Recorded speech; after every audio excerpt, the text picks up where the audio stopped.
జనసేన అధినేత పవన్ కళ్యాణ్ ఆశయాలకు అనుగుణంగా నడుచుకునే వారందరూ ఒక గూటికి చేరేలా సభ్యత్వ నమోదు జరపడానికి తాడేపల్లిగూడెం ఎమ్మెల్యే బొలిశెట్టి శ్రీనివాసరావు పిలుపునిచ్చారు.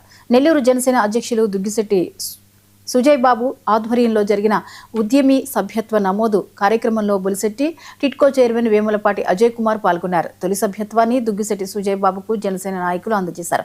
మంత్రిగా, ఉప ముఖ్యమంత్రిగా పవన్ కళ్యాణ్ సత్తా చాటారు. ఇకపై మరింతగా ప్రజల్లోకి వెళ్లేలా ఏర్పాట్లు చేసుకుంటున్న పవన్ కళ్యాణ్ ను బొలిశెట్టి అభినందించారు. కార్యకర్తల సంక్షేమం కోసం ఎల్లప్పుడూ జనసేన పార్టీ ముందు వరుసలో ఉంటుందని బొలిశెట్టి శ్రీనివాసరావు చెప్పారు. ఎందుకంటే ఈరోజు మీరు ఒకటి గమనించండి, రాష్ట్రంలో చాలామంది నాయకులు చూసాం. రాజకీయాల్లో ఉన్న ముఖ్యమంత్రి కొడుకులు ఉన్నారు, ముఖ్యమంత్రులు ఉన్నారు. ఏ రోజు 100 రూపాయల కాగితం దానం చేయనటువంటి ముఖ్యమంత్రులు చూసాం. ప్రజాధనాన్ని దుర్వినియోగం చేసిన ముఖ్యమంత్రులు చూసాం.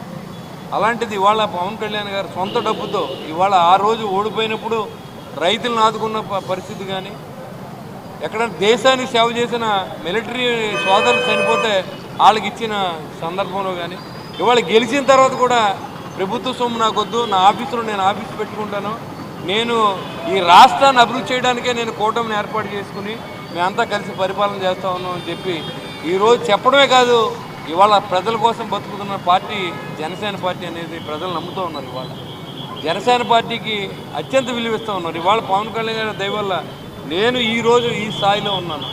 మీ ముందు మాట్లాడే స్థాయి అంటే నాకు అన్నదమ్ములు లేరు, కానీ నన్ను ఇక్కడ చాలామంది అజయ్ గారితో సహా అన్న అని అనిపించుకున్నానంటే ఇవాళ దానికి పవన్ కళ్యాణ్ గారే నాకు దేవుడు. పవన్ కళ్యాణ్ గారు చెప్పిందే సిద్ధాంతం, అది ఆయన ఏం చెప్తా చేయడానికి. ఇవాళ ఈ జిల్లాలో మనం 2-3 సీట్లు నెగ్గేటువంటి పరిస్థితి తీసుకురావాలి. అక్కడ చిన్న చిన్న విభేదాలు కుటుంబంలో అనే తర్వాత ఓ తండ్రి కొడుకులకు ఉంటాయి, అన్నదమ్ములకు ఉంటాయి, భార్య భర్తలు కూడా ఉంటాయి. అలాంటివి ఏదైనా ఉంటే మనం అందరినీ కలపాలి, ఎక్కడ కూడా విభేదించకూడదని చెప్పి ఒక ఆదేశాలు జారీ చేయండి. ఇవాళ అజయ్ గారు కూడా పెద్ద మనసు తీసుకున్నారు. అలాగా మీరు కూడా